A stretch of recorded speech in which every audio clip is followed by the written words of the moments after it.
Et salut les rêveurs, bienvenue pour cette seconde partie de notre essai de l'Himalayan 410 et de la Scram 411. Avant de vous lancer cette nouvelle vidéo, je me dois de vous faire un mea culpa. En effet, dans la première partie, je vous ai dit que le moteur utilisé au tout début de Royal Enfield était dit japonais. C'est pas du tout le cas, le moteur était bien un moteur anglais et plus précisément un moteur londonien.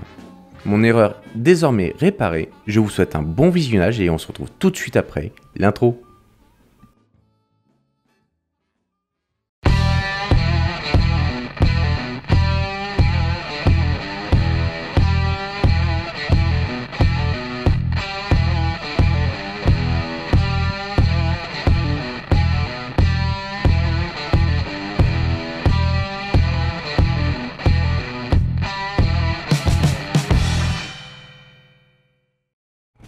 Allez, c'est parti. Donc j'ai cette fois-ci la Scram et nous avons donc Cyril avec l'Himalayan 410 devant nous.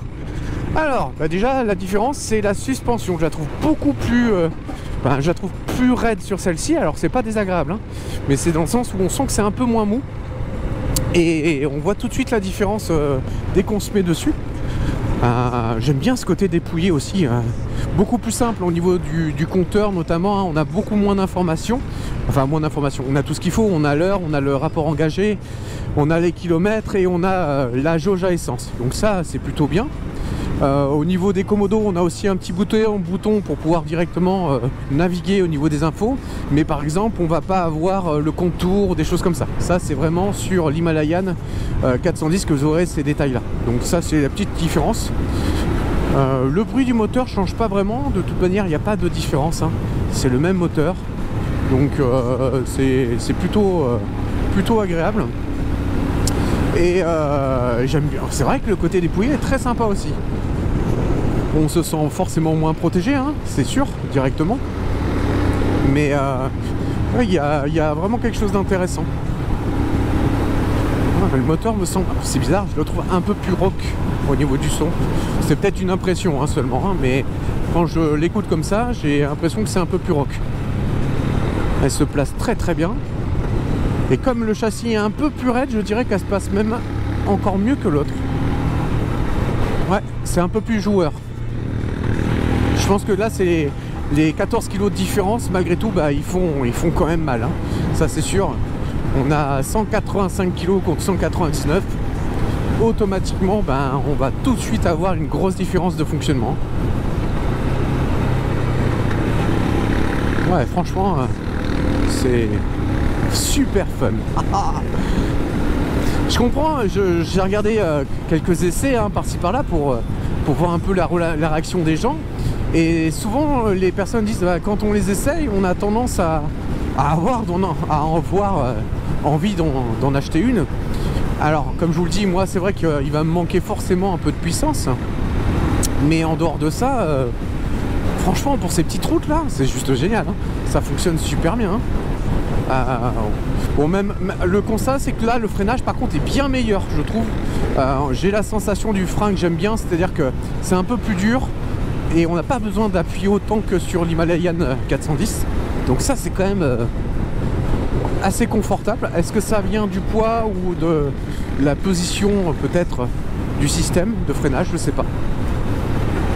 On a aussi une meilleure position sur route, forcément, on est sur une jante de 19 à l'avant, donc ça va être forcément beaucoup plus efficace sur route, malgré tout, qu'une 21, où on a tendance à moins ressentir les choses, bien que, encore une fois, comme je vous le disais, ça m'a plutôt surpris et plutôt de la bonne manière, quoi. Ouais, le bruit est sympa. Ouais, vous voyez, franchement, on est dans des routes, je sais pas si vous vous rendez compte, mais c'est des routes quand même relativement serrées et abîmées. C'est vrai qu'on s'en rend jamais vraiment compte avec la GoPro, elles ont tendance à vraiment tout écraser, c'est dommage, mais sincèrement écoutez, la sensation de plaisir est là, il n'y a pas de doute du tout. Donc je verrai un peu ce que me dit Cyril lui de son côté, mais est-ce qu'on a besoin de plus? Clairement, avec en plus les normes actuelles de limitation de vitesse qui nous embêtent toutes les 5 secondes, je dirais pas forcément. Mais c'est vrai qu'après, si on fait un peu d'autoroute ou des choses comme ça, ça va nous limiter quand même un peu, quoi. On aura besoin d'un peu plus un peu plus. Ouais, je trouve ouais, je pense que vraiment la différence de poids a fait une grosse différence au niveau de la reprise aussi. Alors ça c'est clair. On a vraiment plus je trouve qu'elle a beaucoup plus de patates la Scram que l'Himalayan. Mais c'est encore une fois, c'est deux conduites complètement différentes, deux philosophies encore différentes par rapport à la position sur route et autres. Donc je vous dirais pas qu'il y en a une qui est mieux que l'autre, ça serait mentir. C'est juste différent quoi. Ouais, franchement non, j'ai pas grand chose à leur dire. Alors il y a un truc qui m'a un peu embêté tout à l'heure, c'est la béquille, je la trouve trop longue, un petit peu trop longue. Et sur ce terrain accidenté justement, bah écoutez, j'aurais tendance à dire que ça peut être problématique. Trop court c'est pas bien, c'est ce qu'on avait un peu à un moment sur certaines des motos qu'on avait pu avoir à l'essai. Mais trop long c'est aussi problématique dans certains cas. Donc j'aurais tendance à avoir peut-être juste 2 cm de moins de béquille et par contre avoir un élargisseur de béquille, oui, ça sans étier, ça serait quand même bien agréable. Ouais, franchement, la petite route elle est juste parfaite pour pouvoir bien ressortir les choses. En plus, on a la chance d'avoir un temps incroyable aujourd'hui pour pouvoir le tester. Merci Occitanie, encore une fois, c'est franchement une région formidable pour ça.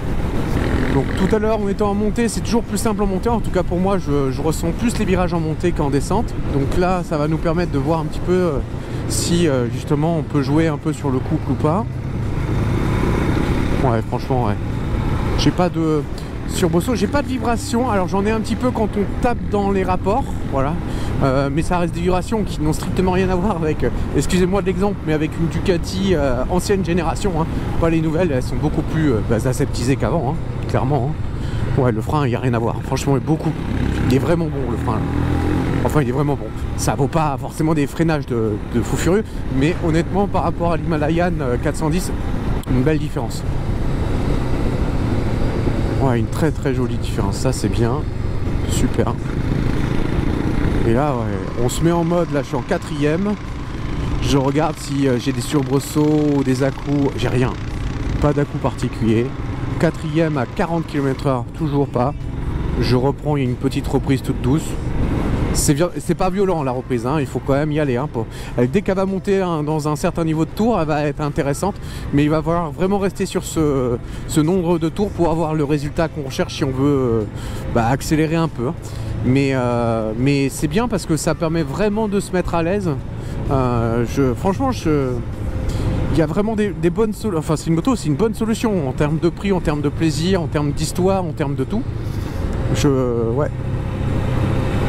J'espère que le secteur vous plaît au passage, hein, parce que ça permet quand même d'avoir une vision un peu de notre région avec ses vignes fantastiques. Alors on va voir.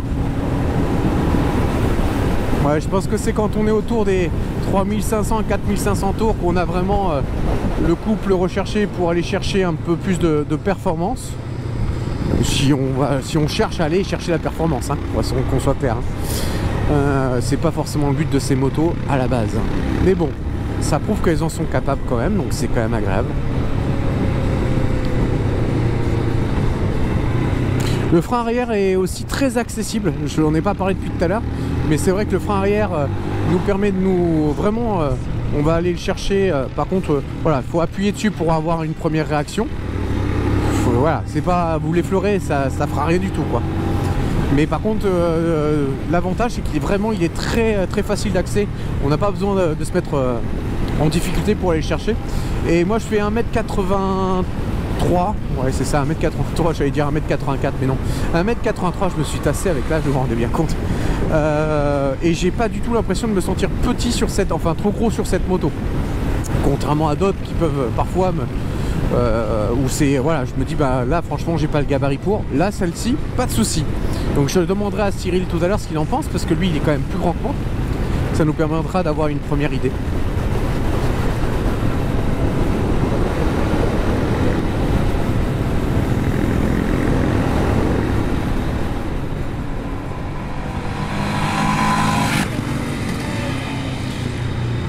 Alors la dernière petite différence par rapport à la Scram hein, et l'Himalayan 410, c'est que en l'occurrence j'avais la selle confort sur l'Himalayan Donc c'est la selle confort passager et conducteur. Donc c'est vrai qu'on voit une grosse différence. Là, la selle est beaucoup plus raide, un petit peu moins de confort, mais franchement dans l'ensemble ça va. Je pense que le temps de s'habituer. La position, je dirais qu'on est légèrement plus baissé, c'est-à-dire qu'on est un peu plus à l'attaque sur celle-ci. Mais je pense que c'est aussi une volonté de la moto, hein, c'est de donner ce côté un peu plus baroudeur. Donc ouais, vraiment très sympa. Et c'est vrai que c'est deux motos qui ont le même moteur, les mêmes caractéristiques, et pourtant franchement en termes de comportement, à part le fait qu'elles se positionnent toutes les deux très bien, on a vraiment une grosse différence. C'est là qu'on va voir la différence.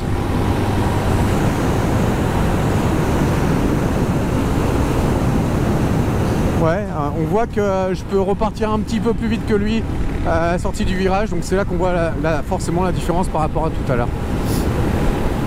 Ouais, ça joue à pas grand chose, mais comme quoi, hein, malgré tout, sachant que Cyril est quand même moins lourd que moi. Cyril est moins lourd que moi, hein, donc clairement, moi je fais un peu plus de 100 kg, 105 quasiment même. Lui il doit faire plutôt autour des 95, donc avec une moto plus légère forcément, moi je m'en sors mieux quoi. Alors que tout à l'heure on voyait qu'il était vite derrière moi.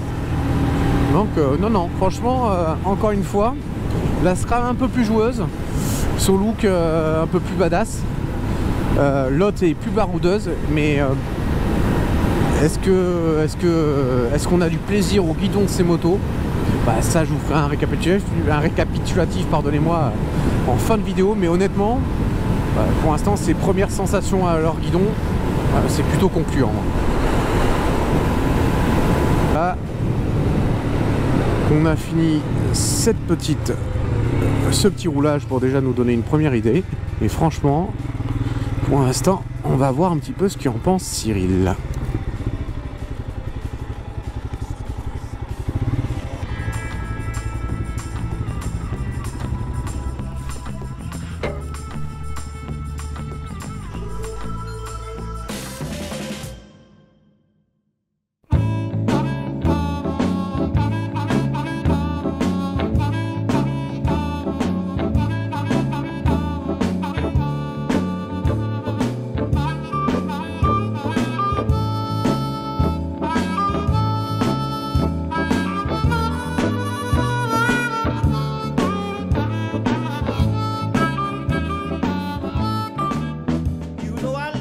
Bon, on revient de ces 2 jours d'essai. On a la chance d'être aujourd'hui à Motostore 34, donc sur la partie Royal Enfield, pour faire ce débrief qu'on doit vous faire un petit peu. Donc moi j'ai beaucoup parlé dans cette vidéo, ça va être un peu à ton tour. Qu'est-ce que tu as pensé de l'ergonomie de ces motos? Écoute, on les a gardés pendant 2 jours. C'était vraiment le top de pouvoir les tester, à la fois sur route et à la fois un tout petit peu sur chemin, petit DFCI. Franchement, je me suis senti super à l'aise. Pourtant, je suis grand, pas de problème de genoux. À la fois assis, à la fois un tout petit peu debout. Pourtant, on a fait un petit peu de off-road. Et c'est vrai que c'est des motos faciles en fait. On s'installe dessus, tout de suite on est bien dessus. Mais comme à la maison. C'est ça. Toi, tu avais une selle confort, mais franchement, sur la Scram 411, il y avait une selle normale, mais elle est très confortable aussi. Oui, c'est vrai. Vraiment une sensation de plaisir, de légèreté avec la moto. Même s'il y a 15 kg d'écart entre les deux motos, c'est vrai qu'on le sent sur la Scram. Au niveau de la puissance, au niveau du freinage. On a l'impression vraiment que la moto est plus puissante, alors que c'est la même puissance. Plus facile à amener, par contre les suspensions un peu plus rigides sur la Scram. Tout à fait. Mais c'est vraiment 2 philosophies un peu différentes, mais avec la même architecture, quoi. C'est vrai, et ça permet à chacun de pouvoir choisir un modèle plutôt type scrambler, c'est ça, et un autre plutôt type baroudeur. C'est ça. On va dire ça comme ça. Surtout les couleurs allaient bien avec un peu kaki pour la Himalayan et rouge et blanche qui étaient très jolies sur la Scram. C'est vrai. On est sur des motos qui sont en termes de prix, elles étaient équipées un petit peu, donc là on n'est pas sur du prix stock on va dire. Donc sur l'Himalayan on était sur une moto qui était environ à 6 000 euros, 6 020 euros et quelques. Et sur donc, la Scram on était à 5 600 euros, un peu moins. Ouais, hors matriculation. Bien sûr. Et il y avait quelques petites bricoles, effectivement. Il y avait sur la tienne, il y avait de la selle confort, Ouais. il y avait des petites protections de protège-mains, il y avait des protections de radiateurs aussi, Exactement. qu'on a lu. C'était très joli. Donc c'est vrai que c'est des motos qui sont à laisser au motopark, hein, donc on peut venir les essayer. N'hésitez surtout pas, justement. Et oui, donc du coup, ils ont commencé à faire quelques petites préparations pour donner un peu envie, effectivement, de voir ce qu'on peut s'équiper. faire sur ces C'est motos, ça. parce que l'avantage, c'est qu'on part sur des prix de motos qui sont quand même relativement bas. C'était ça, ouais. Et ça permet quand même de les équiper vraiment très rapidement à des coûts plus réduits au final. Hein. C'est ça, et puis nous on a mis quand même quelques produits Cobecker. On a mis la grille de phare sur la Scram, le tankring, donc sacoche de réservoir, et sur les deux motos on a mis aussi des cibots pour monter un peu nos sacoches, pour pouvoir transporter notre matériel de vidéo, ce qui est important quand même. Et c'est vrai que ça donne un petit côté un petit peu aventure qui va bien sur les motos. Ça leur allait super bien, donc c'est vrai que ça a beaucoup plu. D'ailleurs, on voyait les gens regarder les motos, toujours ce capital sympathique. C'est ça. En termes d'autonomie, on a poussé un peu le vice, c'est-à-dire qu'on ne s'est pas contenté de rouler en mode cruising, on a quand même poussé un peu les motos dans leur retranchement. On voulait voir comment elles réagissaient au niveau du châssis, mais également en termes d'autonomie. Alors on en arrive à quel résultat? On était sur un rythme un petit peu soutenu, mais bon, on reste quand même sur du 6,5 Ouais, après. c'est ça. On a fait à peu près 200 bornes avec la moitié du plein. C'est ça. Quoi. Donc franchement, très agréable. On part la journée. Je pense qu'effectivement, celui qui roule à peu près tranquille, on peut faire 450 bornes. Largement, sans hésiter. Ok, donc après, en termes de philosophie de moto, maintenant, est-ce que c'est une moto que tu verrais dans ton garage, toi? Franchement, j'aime beaucoup. La Scram surtout. Je trouve que la Scram a un look très très sympa. Il y aurait juste quelques bricoles pour moi à modifier, peut-être comme le freinage ou quelques bricoles comme ça, mais franchement, ça reste des motos très accessibles et franchement, on peut y faire vraiment quelque chose de très bien avec, je pense. Je pense qu'on peut vraiment s'amuser. Alors moi, les seuls défauts que je vais redonner, c'était, je vous l'ai dit, c'est la béquille que je trouvais un peu trop longue à mon goût. Voilà, oui, il faut faire attention au lagar. C'est ça, c'est personnel, hein, mais c'est une sensation que j'ai pas trop aimé. Le freinage que j'ai trouvé trop mou sur l'Himalayan, pardonnez-moi, et un peu mieux sur la Scram. Est-ce que c'est la différence de poids? Comme je vous le disais, je ne sais pas. Mais c'est vrai que ça serait un sujet sur lequel moi j'interviendrais automatiquement, c'est sur le freinage. Mais sinon, à part ça, franchement, le plaisir de conduire, il était là. Et on se voyait même traverser la Corse avec, ça ne nous déplairait pas, quoi. C'est ça, c'est une moto où tu n'as pas envie de rouler vite en fait. Non, tu roules, tu cruises, tu la poses, tu vas regarder un peu le paysage, tu remontes sur la moto. C'est une moto très sympa en fait à conduire. C'est une moto plaisir. Donc on comprend mieux maintenant l'engouement des gens pour ce type de moto. Oui, puis les 400, parce que c'est qu'on ne remettait pas vraiment cette cylindrée. C'est vrai. Et c'est vrai que fait, ça suffit largement pour cruiser, quoi. Pour s'amuser, oui. Après, nous, c'est vrai qu'il va nous manquer un peu de puissance, mais c'est par rapport à nos habitudes. Mais franchement... c'est pour ça qu'il y a des Interceptor 650 avec un moteur un peu plus péchu, ça pourrait être sympa. Ça pourra être un essai. D'ailleurs, si ça vous intéresse, n'hésitez pas à le mettre dans les commentaires. Si vous avez des motos aussi que vous souhaiteriez qu'on essaie, Cyril et moi, on a la chance de pouvoir avoir pas mal de types de motos de différentes marques, donc n'hésitez pas à nous le dire dans les commentaires encore une fois. Surtout qu'au motopark, il y a ce qu'il faut. Hein. Oui, mais pas qu'au motopark, mais en l'occurrence là au motopark, il y a vraiment de quoi faire. Et n'oubliez pas aussi, si vous avez des questions liées aux produits qu'on avait montés donc, sur ces motos, notamment les sacoches et autres, c'est Freddy Speedo Accessories directement qui pourra répondre à votre question, du moins Cyril Roussel, son gérant. Voilà. C'est ça. Je vous dis à bientôt. Allez, à bientôt pour une nouvelle vidéo. Ciao. Ciao. Et voilà, c'est la fin de cette vidéo et de ce nouvel essai. Merci encore à tous pour vos encouragements et commentaires, c'était vraiment formidable. Je tenais également à remercier Motopark pour le prêt de ces deux véhicules. N'hésitez surtout pas à aller les voir sur place et vous avez plein d'autres marques présentes. Alors je vous dis à bientôt pour une prochaine vidéo, mais surtout n'oubliez pas de vous abonner, de liker, de commenter et de partager cette vidéo en masse. À bientôt.